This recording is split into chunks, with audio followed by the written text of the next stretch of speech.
지난 시간에 그 자궁 근종에 대한 얘기를 했는데 근종이 꽤 흔한 질병으로 그렇게 말씀을 하셨는데요.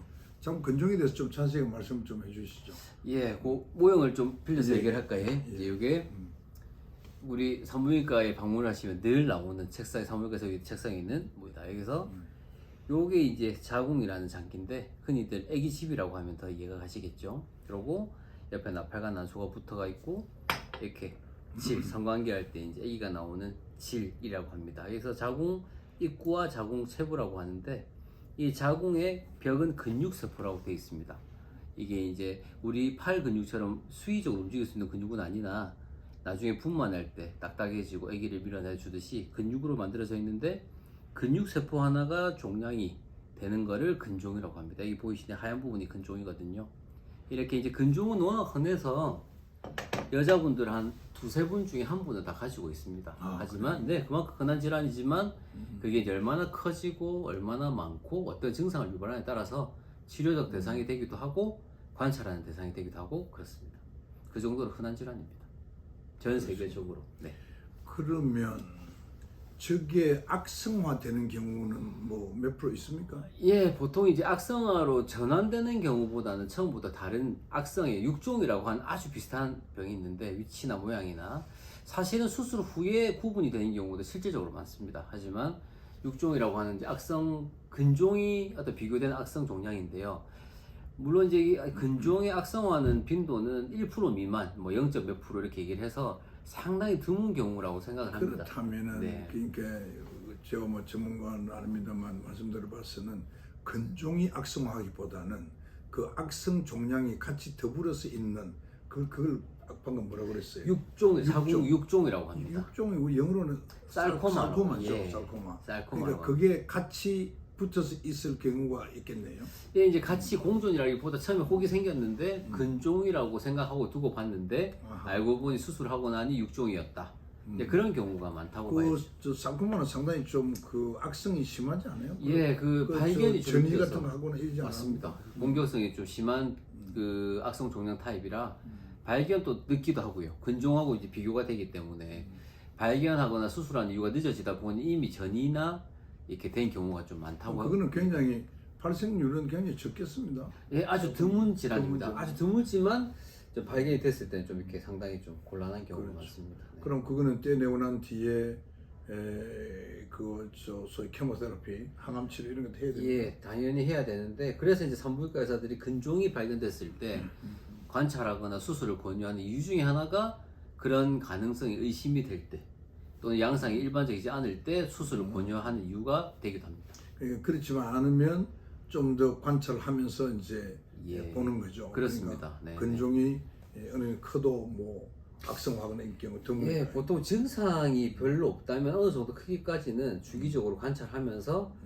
두고 보는. 그게 미혼에서도 잘 생깁니까?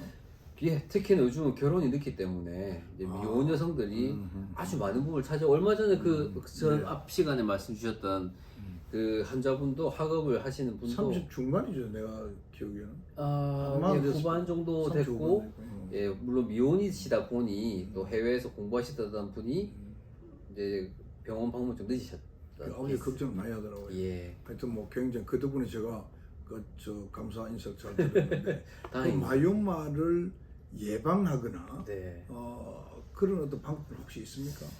지금 뭐 연구가 워낙 흔한 질환이기 때문에 이제 그 저희들 우스갯소리로 근종을 예방하거나 치료할 수 있는 어떤 식품이나 약을 만든다면 노벨상을 받을 거라고 얘기를 할 만큼 흔하지고 설은 많습니다만 아직 명확하게 근종을 억제하거나 먹어서 없앨 수 있는 치료는 존재하지 않습니다. 그러나 대한민국에 우리 박정 같은 부인과 의사가 있는 한은 근종은 별 걱정 안 해도 된다. 예, 그래, 뭐 말할 수 있겠네. 근종 때문에 어떻게 되진 않습니다만 단 꼭 검진을 주기적으로 받으시기 바랍니다. 산부인과 병은 대부분 소리 없는 병이 많아서 국가 검진에도 이렇게 여러 가지가 있지만 부인과 자궁경부암 검사, 암 검사라고 여자분들 하는 필수 국가 검진 항목에 있듯이 반드시 유방과 자궁경부암 검사는 국가에서 어느 연령 40세 이상 제공이 되면 반드시 그럼 받으셔야 자궁경부암하고는 근종은 다른 건데 예, 완전히 다른 자궁경부암을 질환입니다. 그 국가에서 검진하도록 해주면 예. 그거 하면서 이제 근종도 자기는 보게 됩니까? 이제 보통 이제 환자분들도 저도 이제 이 병원에서 검진 환자들을 같이 봐드리다 보면 환자분들이 검진했는데요라고 하는 분이 많으세요. 근데 사실은 또 모형을 빌려 말씀드리면 국가 자궁암 검진은 이런 솔로 경부의 솔을 긁어서 세포를 보는 검사입니다. 그래서 그렇죠. 자궁 경부암에 대한 조기 발견이지만 근종은 초음파를 보셔서 배 안의 영상을 보셔야만 진단이 되기 때문에 암 검사만 시행했을 때는 자궁 근종이라는 전혀 알 수가 없습니다. 따라서 검진 받으러 가셨을 때 산부인과 의사가 초음파를 보셨습니까? 라고 묻는다면 혹은 그렇지 않더라도 사정이 되신다면 초음파는 기본적으로 같이 주기적으로 보시는 걸 권고드리는 항목입니다. 지금 말씀 중에 자연스럽게 자궁경부암이 이제 나왔는데 네. 그럼 그 부인과 질환 중에서 뭐 일반적인 뭐 질염이라든지 이런 걸 제외 염증이 제외하면은 주로 암이잖아요. 네, 맞습니다. 주로 암. 그러면 자궁 근종 다음으로 많이 발생하는 게 경부암입니까? 이제 암은 말 그대로 암이기 때문에 암만 딱 독립적으로 보자면 그렇게 많지는 않으나 그 자궁경부암이라는 질환은 전암 단계가 있습니다. 암의 전 단계, 이형성증이라고 하죠. 이제 그거 단계를 다 합친다면 너무나 많습니다. 아주 많은 지금 그런 비를 우리가 차지합니다. 저도 어깨 다니면서 그걸 이제 했었는데 네. 펩스미어를 했는데 네. 그 펩스미어를 하면은 지금 말하는 저 초기 단계, 예. 그다음에 이제 뭐 아무래도 전환된 단계이 예. 나타나는데 그걸 둘 다 알 수가 있습니까? 예, 이제 그 아까 보여드렸다시피 이렇게 이제 솔로 긁어서 이 앞에 떨어지는 그 세포를 뭐 원심 분리를 하거나 유리에 슬라이드에 밀어서 보게 되는데 이제 그 이상 세포를 봐서 조기 발견 진단보다는 이상이 있다의 판단 해서 이제 심도 있는 검사를 받아보라는 단계라고 이해를 하시면 되겠습니다. 그래서 이제 거기는 그게 있다고 해서 떼내지는 않지 않아요? 예, 그거는 좀더 판단해 보는 진단만 거죠. 그냥 진단만 이상 있으니 산부인과 의사한테 검사를 받아보아라. 이제 오시게 되면 뭐 질 확대 저희 병원에서 하고 있는 이제 좀 심도 있는 질 확대경이라든지 확대시켜서 보고 필요한 부위를 조직 검사를 합니다. 저 떼내서 예, 그래서 이제 조직 검사를 하면 진단이 나옵니다. 앞에는 선별 검사로 어떤 큰 채로 걸렀다면 이상이 있는 분들이 진짜 이상이 있는지 어떤 정도 이상이 있는지 수술이 필요한지를 구분하는 단계가 이제 조직 검사. 그 자궁경부암이 지금 아까 내가 기억에는 오래됐습니다. 미혼한테 많이 생기는 걸로 기억이 되는 맞습니까? 내가 잘못 기억하는지 모르겠어요. 이제 그런 리스크 팩터 위험 인자라고 합니다. 이제 거기에는 어떤 미혼 여부, 결혼 여부보다는 가장 먼저 나오는 게 사회 경제학적 수준 그리고 그 이제 말은 하이진 이야기. 네 맞습니다. 아무래도 좀 못 살게 경제적으로 힘드시거나 환경이 좋지 않거나 이런 특히 개발도상국에 우리나라도 점점 빈도가 줄어가는 이유가 좀 선진국가 되어가면서 사회 수준이 높아지기 옛날에는 너무 많았습니다. 우리나라도 위생이 많이 좋아졌다. 예 하고 사회적 수준도 높아지고 병원 가기도 좋아지고 그거는 이제 질세정 여자분들이 많이 아시다 보니 질세정을 하는 기구가 있습니다. 실제로 그냥 안에 대롱처럼 약간 질환의 경험이 있다면 성경험이 있다면 씻어내기도 하는데 약간 잘못 사용하는 경우도 상당히 많습니다. 올바른 사용법은 그런 올바른 사용법을 여학 교수님 가르쳐 줘야 될 것 같은데. 예 지금 성교육이 이제 조금 더 이렇게 실질적인 합리적인 성교육으로 바뀌어야 되는데 아직도 뭐 저도 이제 딸 자녀가 있지만 성교육이라는 걸 제대로 받지는 못하고 있는 것 같습니다. 아주 이제 교과서적인 성교육 보다는 실질적인 성교육이 제가 얼마 전에 그 부산대학에 이제 초청을 받아서 성교육 학생들 대학생들 성교육을 한번 하러 갔었는데 강의를 하고 이제 질문을 받았더니 생각보다 아직도 성인이 된 대학생들도 좀 이렇게 실질적인 지식에 대해서는 상당히 좀 부족하지 않나 라는 생각을 많이 했습니다. 제가 미국에서 한 3년 생활하면서 제가 리서치 펠로도 하고 이제 클리니컬 펠로도 하고 했는데 제가 NIU에서 근무할 때 보니까 13살 먹은 애가 임신해 오는 경우도 있고요. 그리고 뭐 지금도 다 하죠. 뭐 하여튼 고등학교 졸업할 때쯤 돼가지고 버진은 거의 없는 거예요. 그래서 내가 그걸 업무를 제시를 하니까 무슨 이야기를 하느냐면 건강하기 때문에 그렇다. 듣고 보는 그거 말이 맞아요. 결국은 사춘기를 지나면서 그 애들이 다 건강하니까 그 이제 성관계를 갖게 되는데 예. 우리는 자꾸 그걸 부정하면 안 된다고 거죠. 제가 지금 예. 주장하고 싶은 것은 예. 이 우리가 어른들이 부정하고 있어도 지금 고등학교 졸업생 뭐 대학생들 젊은 사람들 아주 그 우리 자꾸 난잡하다 뭐 나쁘다 자꾸 네. 이렇게 얘기를 하는데 네. 나는 그게 잘못됐다고 봐요. 어떻게 보십니까? 실질적으로 지금은 이제 말씀 주신 대로 그렇게 얘기를 할 수 있는 상황도 되지 않고 또 실질적으로 성경은 이제 섹슈얼 데뷔, 첫 성경은 나이라고 하는데 학회 측에서 얘기하는 것도 너무나 점점 더 어려져서 실질적인 그 통계는 지금 좀 어려운 정도로 많이 어려졌고 또 이제 지금 나라에서도 몇 년 전부터 그 우리 시청자분들도 다 아시다시피 그 자궁경부암 백신이라고 들어보셨을 겁니다. 그게 나라에서 이제 우리 여학생들 12, 13세에 해당하는 5, 6 초등학교는 5, 6학년 정도 되죠. 그 여학생들은 국가에서 무료로 물론 이제 그 처음 나온 가다실이긴 하지만 그게 가다실 그게 무슨 뜻이에요? 가다실이라는 거. 가다실은 이제 영어예요, 백신의 우리나라 말이에요. 영어 그 영어로 외국계 가다예요? 제약회사에서 만든 제품의 그럼 이름이죠. 실은 나제 실이라고 그래서 뭐 실인 줄 알았는데 그게 아니고 아니요, 가다실이 제품명입니다. 실은 SEAR이나 SIL이라는 SIL. 스펠이 아. 예, 가다실이라고 하는 전 발음을 좀 가다실 한국식으로 예. 뭐 좀 미국식으로 아우 하는데. 전 혀가 굳어서 그게 자궁경부암 예방 주사란 말이죠. 예, 이제 엄격히 엄연히 얘기하면 인유두종 바이러스 백신이라고 해야 되는데 자궁경부암이 거의 뭐 98% 이상은 인유두종 바이러스에 기인하기 때문에 이제 자궁경부암 백신이라고 부릅니다. 바이러스로 생기는 거예요. 예. 어떻게 보면 바이러스와 암의 그 밀접도가 제일 높은 질환이 자궁경부암입니다. 심지어는 비형 간염 저는 그거 전혀 몰랐는데 그러니까 다시 말하면 자궁경부암의 원인이 예. 바이러스 질환으로 생긴 거예요. 그렇습니다. 상관관계의 어떤 그게 그 제일 100% 그런 거예요? 100%까지는 아닙니다. 왜냐하면 특히 이제 암 타입 여러 가지가 있는데 그 중에 편평상피암이라고 하는 흔히들 알고 계시는 자궁경부암은 흔한 게. 거의 98% 정도는 연관성이 있다고 판단하셔도 됩니다. 그러니까 바이러스 예방 주사가 자궁경부암을 예방하는 효과를 주고 있다. 예, 상당히 빈도를 줄이고 있습니다. 그 면역 약의 이름이 영어로 가다실이다. 네. 아마 뭐 게다실이거나 뭐 그렇게 했죠. 난 가다실이라 해서 이게 무슨 실인가. 물론 제품이 하나 더 있습니다. 더 있긴 하지만 지금은 이제 많이 또 쓰는 게 업그레이드 된 게 가다실 제품이 이제 업그레이드 돼서 지금 우리 국민들이 대부분 그 가다실에 대한 예방 주사를 맞아요.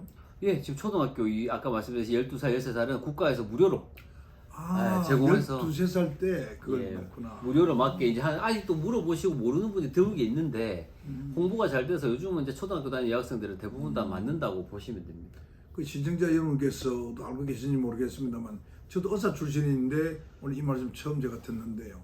여러분들께서 꼭 기억하셨다가 여러분 주변이나 또는 모르는 사람이라도 12살이 되면 꼭 가다실이라는 예방주사를 병원에 가서 맞도록 하라. 그렇게 말씀해 주시면 좋겠어요. 그러시구나. 네, 실질적으로 그게 이제 겁내서 안 맞으시는 분들도 계신데 예방주 자체가 뭐 저는 아주 뭐 몸에 해롭거나 그러지 않아요. 안전하고 필수 접종이라 무조건 마치는 거를 권고드립니다. 그래서 무조건 마치셔야 됩니다. 놓치지 제가 말고. 이제 아까 말씀드린 것처럼 자궁경부 암과 관계없이 예. 제가 성에 대한 이야기를 하는 건데 네.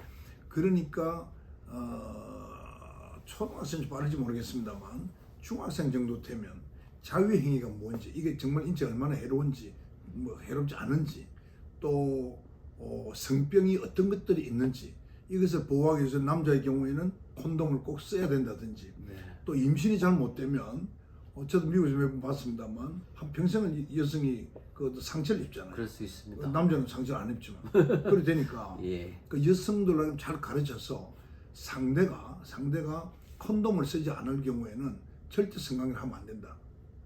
그런 어떤 맞는 말씀이죠. 그런 네. 교육을 저는 이제 철저하게 그냥 공공연하게 해야 된다고 보는 거예요. 왜냐하면 지금 이제 요즘 좀 많이 얘기가 줄어들고 있습니다만 에이즈가 STD라고 그러잖아요. 예. STD는 Sexual Transfer Disease란 말이죠. 예. 그러니까 그 에이즈 자체는 성병은 아니지만 성으로 인해서 전달된단 말이죠. 네, 그럼 그걸 방지할 수 있는 방법은 콘돔밖에 없잖아요. 네, 맞습니다. 그 성생활 자체를 안 할 수는 없는 거니까. 네. 아까 말한 이거는 인간의 본능적인 것이고 네. 건강하니까 그런 생각이 드는 거란 말이죠. 만약 환자면 그런 생각 안 들겠죠. 네. 그렇다면 그걸 우리가 터부시하거나 제약시하면 안 된다. 맞습니다. 그런 생각을 하고 다만 예. 본인들이 종교적이나 본인의 어떤 철학에 따라서 동정을 지킨다거나 그건 얼마든지 좋죠. 그러나 전 세계 뭐 대한민국 국민을 포함해서 모든 여성은 다 동정을 지키라. 그거는 나는 있을 수 없다고 보는 거 예, 불가능한 상황적으로 일이다. 말이 안 되는 말이 안 상황이라고 되는 봐야죠. 거죠. 네, 맞습니다. 그렇다면 제대로 가르쳐야 된다. 예, 성교육의 왜 중요성은 또 제가 지금도 오늘 저 아주- 보니까 선생님 뵌 김에 제가 이런 말씀을 하느냐 하면 제가 정치인이잖아요. 예, 그렇습니다. 알아보면 네, 매독이 굉장히 많이 발생한다는 거예요. 네, 근데 매독은 저희들이 고등학교 대학 다닐 때 그 들은 예, 맞습니다. 병인데 예, 굉장히 무서운 병으로 제가 이제 알고 있고 상당히 무섭습니다. 베토벤도 네. 결국은 매독으로 인해서 귀도 먹고 저 머리도 뭐 어떻게 그랬다고 하는데 네. 이게 다시 범람한다는 것은 예, 그러는 것은 뭐겠습니까? 제가 생각에는 지금 우리나라 다문화 가정도 생기고 해외도 많이 다니고 이러니까 이 섹스를 하는 경우가 많을 텐데 이게 지금 프로텍션 안 하고 하니까 그 병이 들어오잖아요. 또 근자에 보면 빈대가 막 난데없이 예. 지금 옛날에 그 한국 동란 때 많이 들었던 빈대 얘기가 지금 나오잖아요. 참 당황스러운 그만큼, 상황입니다. 그만큼 이 세상이 지금 그렇게 돌아가고 네. 있단 말이죠. 그렇다면 우리는 철저하게 이제는 그런 비전에서 해야 된다 이렇게 보는데 어떻게 생각하세요? 예, 그 성교육은 정말 중요합니다. 일화를 하나 말씀드리면 이게 실제로 이제 환자 얘기인데 성경험이 없는데 매독에 걸려온 겁니다. 당황스러우시죠? 근데 이게 어떤 상황이냐면 저도 이제 사실 산부인과 의사 입장에서는 그 말을 처음에는 믿지 않습니다. 아, 좀 부끄러워하시는구나. 근데 진짜 이제 진찰을 뭐 다른 이유로 하게 되면 성경험이 없으신 게 맞아요. 근데 그게 이제 사정을 물어보니 피 검사에 나와서 산부인과에 왔다. 얘기를 나누다 보니 이제 흔히 우리 구강선교라고 하죠. 오랄섹스. 오랄섹스. 네. 예, 그 경험이 있고 자기는 성적으로는 아직까지 지키고 싶어서 사정상 그렇게 하게 됐는데 이럴 줄 몰랐다. 사실 뭐 그렇게 직접적인 성관계만큼 확률은 안 되겠지만 구강선교로도 매독균이 감염될 수 있거든요. 그것도 구강매독. 그렇겠죠. 네, 그래서 이렇게 일일이 말씀드리는 게 사실은 성교육이 정말 중요합니다. 어떻게 보면 우리가 국영수보다 중요하지 않을까요? 그런 생각도 해봅니다. 자, 그러면 오늘 그 선생님하고 이제 그 자궁 근종, 경부암 네. 그 외에 그 나팔관의 암이라든지 네. 또는 그 난소암이라든지 이런 건 좀 어떻습니까? 예, 이제 대표적으로 오늘 말씀을 다 나누시게 됐는데 자궁의 혹, 뭐 근종하고 병, 난소낭종 들어보셨을 겁니다. 난소낭종, 그러니까 난소에 물혹이 생기는 겁니다. 암이든 양성이든. 그래서 결론적으로는 산부인과는 참 좋은 게 나쁜 거는 증상이 늦기 때문에 늦게 발견될 수 있다. 좋은 거는 그러기 때문에 부인과는 꼭 증상이 없어도 주기적으로 최소 1년에 한 번 정도는 암 검사도 받고 초음파를 보시면 생각보다 진단을 놓치는 경우가 드뭅니다. 그래서 초음파를 보게 되면 난소낭종은 바로 발견이 돼서 뭐 그런 식으로 진단하는 방법밖에 없다고 봐야죠. 다르게 말하면 난소낭종의 경우에 네. 증세가 거의 없기 때문에 예. 주기적으로 검진을 하지 않으면 발견하기 어렵고 예, 그렇습니다. 늦게 발견하면 당연히 뭐 예. 치명적인 걸 이을 수 있잖아요. 예. 그러면 언제부터 몇 살 때부터 그 검진을 받는 게 좋아요? 이제 암 검사를 예를 들면 첫 성경험은 이제 나이에 관계없이 첫 성경험이 빠르면 이후 6개월이 지나면 받으라는 공고사항이 있고 그렇지 않다면 그러면 난소암하고 그 성관계가 관계 있는 거예요? 난소암은 관계가 없습니다. 자궁 경부암이죠. 아까 경부암. 예, 근데 난소암의 검진이라기보다는 사실은 더 기본적인 건 국가 검진이 있듯이 자궁 경부암을 받으러 가셔서 그때 이제 초음파는 한 번 정도 기본으로 같이 하면 그때 예. 발견할 수가 있다. 그때는 바로 이제 애지간한 검진은 다 걸러진다라고 생각하셔도 좋습니다. 이제 무서운 게 부인과질환은 교과서에 딱 나와 있습니다. 무증상의 침묵의 질환이다. 하하, 그게 겁나죠. 예, 골반강이 넓기 때문에 애지간큼 커져가지고 또 여자분들 주로 이제 말씀하시는 게 똥 뺀 줄 알았어요, 살이 찐 줄 알았어요. 실질적으로 그렇게 아까 말씀 주셨던 그 자제분께서도 혹이 이렇게 돌같이 큰 혹이 커졌는데도 그냥 괜찮은 줄 알았어요. 서서히 커지기 때문에. 그래서 산부인과는 부끄러워 마시고 1년에 한 번 정도는 내가 성경험이 있고 20대다 생리를 잘해도 그러세요. 생리를 잘하는데 괜찮지 않나요? 그렇지 않습니다. 난소암이 말기 때까지도 아무 증상 없는 경우도 있기 때문에 꼭 부인과는 1년에 한 번 정도는 내 몸을 지킨다 생각하고 가셔도 부담 없이 가셔도 진단받을 수 있습니다. 그럼 이제는 부끄러워할 필요가 없어요. 예. 그게 우리가 너무 그런 것을 음성적으로 커튼 뒤에 또는 언더 테이블로 그랬기 때문에 이제는 다 들려야 된다. 예. 그게 나는 우리 국민들, 특히 우리 여성들 세대인데 앞으로 우리 여성들 건강을 지켜주는 것이다. 이렇게 그렇습니다. 보는데요. 오늘 제가 말씀드리면서 그 자궁 경부암이 그러면 그 성관계하고 직접적인 관계가 있는 거예요? 예, 그렇습니다. 그럼 이 성관계가 바이러스. 없는 경우에는 자궁경부암은 전혀 안 생기네요. 이론적으로는 물론 드물게 뭐 옛날 같은 약물 노출, 유전적인 거가 제외하면 면역 억제 제외하면 98% 이상은 성관계에 의한 바이러스로 인한 질환이라고 추정을 합니다. 그러면 다시 난소암도 난소암은 예방하거나 그럴 뭐 방법은 없는 거죠? 이제 뭐 난소는 검사 예, 그렇습니다. 물론 이제 자궁경부 쪽보다는 근종은 아까 말씀 없다라고 했지만 난소낭종은 사실 뭐 피임약을 먹는다든지 어떤 이유로 발생의 빈도가 줄 수는 있으나 암을 예방한다거나 뭐 그런 위험 인자를 줄일 수 있는 게 아니기 때문에 그냥 조기 진단이 가장 현실적인 방법이 아닐까라고 그 말씀드립니다. 외에 뭐 자궁 저 부인과에서 다루는 질병 혹시 있으면 소개 좀 하시죠. 아 근데 이 세 가지 말씀드린 것만 해도 너무나 거의 다들 답니까? 검진 자체도 못할 만큼 광범위한 난소낭종에도 암, 양성종양, 기능성 종양, 근종도 아까 말씀드린 무증상 수술을 하는가 안 하는가 시술로 제거 가능한 거. 자궁경부종도 이형성증 암 너무 단계가 광범위해서 그러니까 결국 이제 이 여성의 이 자궁을 중심으로 자궁경부가 있고 예, 체부 자궁이 예. 있고 난소가 있잖아요. 나팔과 난소, 부속기라고 이 하죠. 이름 하나로 보면 예, 이 세 개에 생기는 저 병이 자궁경부암, 근종 또는 사코마 같은 예, 예. 자궁 그리고 체부 이제 질환, 난소의 암, 부속기 질환, 네. 부속기 질환. 네. 이 세 가지로 다 이게 부인과 전 영역이라고 비뇨기를 빼면 그다음 네. 질염이나 요도염이나 이제 그런 네, 게 있을 방광염 이런 식으로 기타 질환, 양성 질환. 감사합니다. 아유. 제가 오히려 공부를 잘했고요. 그럼 오늘 이 정도 우선 이야기를 예. 하고 끊도록 그렇게 하겠습니다. 이제 여러분 아유, 그 말씀 건강 내용이 너무 많아졌습니다. 기능식품에 대해서는 네. 또 다음 시간에 잘라서 말씀을 드리도록 하겠습니다. 여러분 대단히 감사합니다. 네, 감사합니다.